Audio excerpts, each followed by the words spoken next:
Welcome back, everybody. So I spent a few days continuing the build.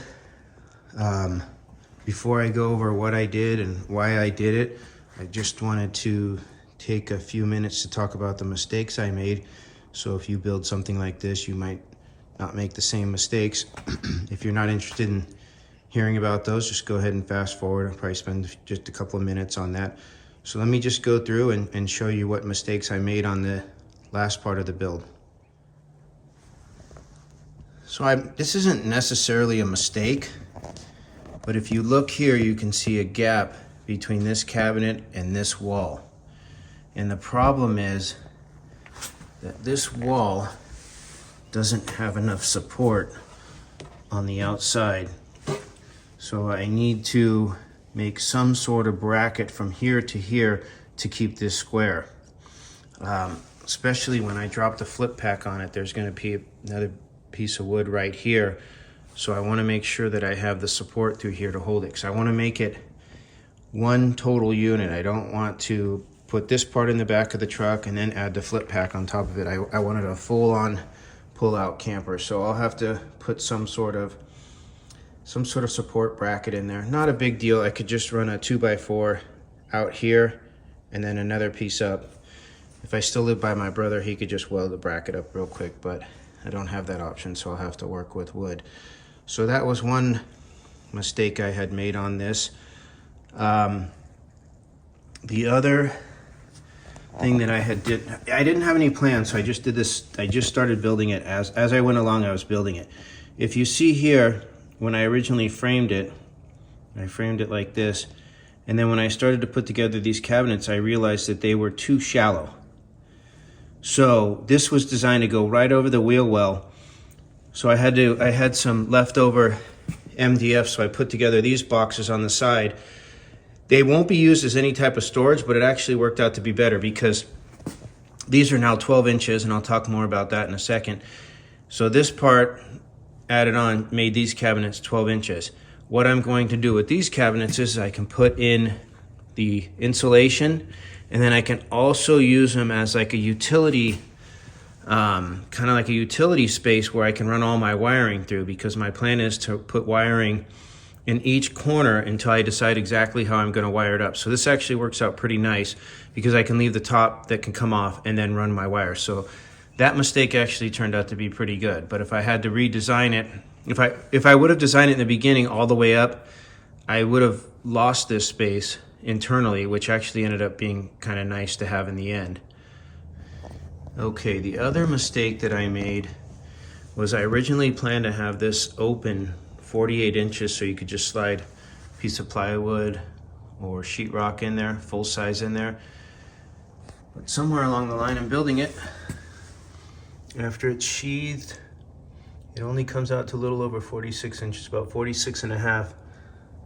Not that big of a deal because I don't think I could have got it any wider. I think I went as wide as I could in order to go from wheel well to wheel well, so I don't think I could have made that any wider.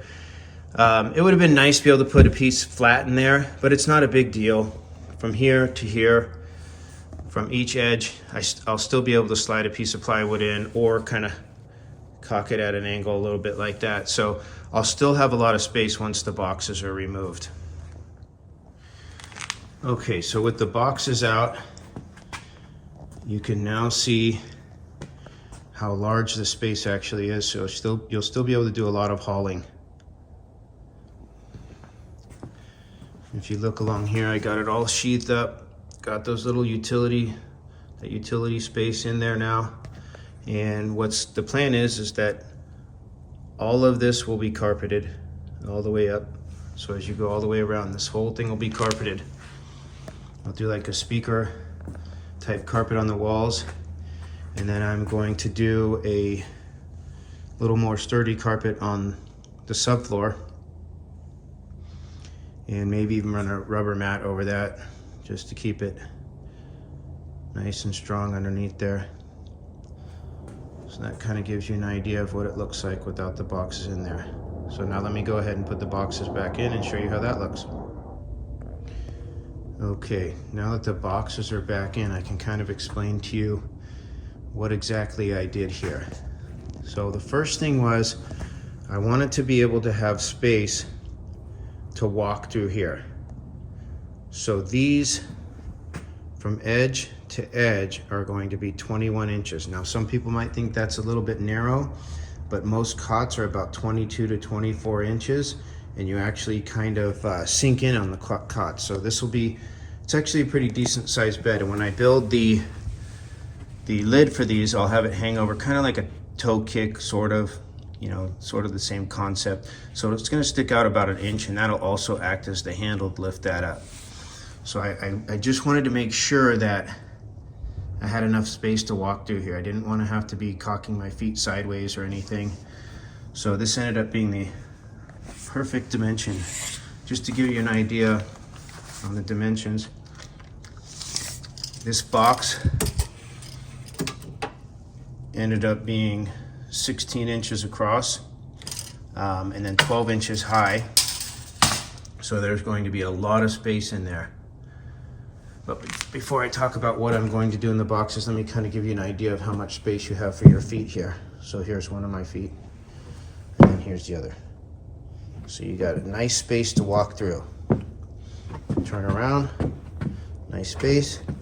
And then if you sit down, sorry about that camera angle, you still have space for your feet. So it ends up being a nice little area. And you can actually, if you had to, and you had a rainy day, you could actually fit about 4 people in here nice and comfortably and put a table here and play cards or something like that. So it's turning out to be a really nice design. I like everything about it. As far as what's gonna go in these boxes, since it's 12 inches, I can now put a portable refrigerator in here. So I can put a refrigerator. I can put my my Goal Zero in here, so I can power that. And the plan is for the electrical, I'm going to run it out through this box into this utility box, and there'll be a plug here. So if I want to remove the boxes and still have the Yeti or the Goal Zero, I can put the Goal Zero in here still and still power the whole camper. I don't have to have this box. So the boxes won't be wired, but they'll still allow access into that utility room, which ended up turning out to be really nice that I ended up with that thing, because it's going to make it so much easier to wire it up. Okay, now as far as you can see from the outside the framing, the sheathing on the inside, and then the insulation will be put in here, and then I'll re-sheathe it on the outside. I'm not sure what finish I'm going to do yet. I have a few ideas, but I'm not really sure, so I don't want to really throw them out there until I decide what I'm going to do. This kind of gives you an idea of how it's coming together. Same thing in the front. Just put in the insulation. See, now this part of the wall doesn't flex at all because it has some support up here. It's all tied in, so this part's nice and strong, and I'll need to do something in the back end to make it a little bit stronger. Okay, the other thing I wanted to talk about was the actual FlipPac and what I'm going to be doing to it. So let me just kind of go over there and explain it. I knew when I said that I was planning on changing this into a wedge style. So instead of having it flip all the way over, put up a photo in case some people don't know how a FlipPac actually works. I knew when I posted that some people would probably say something. I already got my first comment on it. But in all honesty, I don't think the FlipPac is the best designed flipping system. It's got some really weak points up here. After removing the mattress up there and realizing it's just a tiny thin sheet of fiberglass, I don't even know if I'd want to sleep out there on it with 2 people now that I know how it's constructed. So I think for my purposes, it's best to just kind of convert it into a wedge. So then that way it's not a full flip. I don't need the queen bed anymore, but it'll be nice to do the wedge system so that I can actually stand in there. As far as the bedding, I have the 2 beds on the base that I'm constructing right now. And then this also is the cot that opens up from there to there, so you have another sleeping part up here, and there'll be plenty of space when it's wedged up, because the person's feet can go there, and then their head can be over here with plenty of space. So that's kind of where I'm at with. I'm not going to chop the FlipPac up. I'm just going to modify it. I already removed the tent. The tent normally would go up here. I removed that.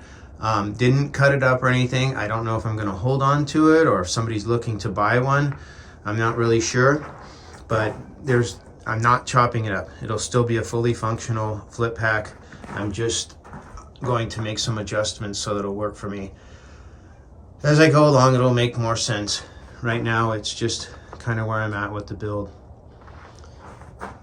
So that's about it. I'll get busy on it again. My plan is to, I need to pull off the shell in order to start working on the ledge that's going to connect it to the base that I built. So probably going to pull that off next week temporarily so I can get working on that. Kind of show you guys how I'm pulling it off right now. I made like a little dolly for it so I could pull it off by myself. It is heavy. So once I get it pulled off, I can go ahead and get started again. All right, thanks for tuning in. If you're interested in this build, make sure you like and subscribe. I'm hoping to have another video up next week, or at least in 2 weeks. Thank you.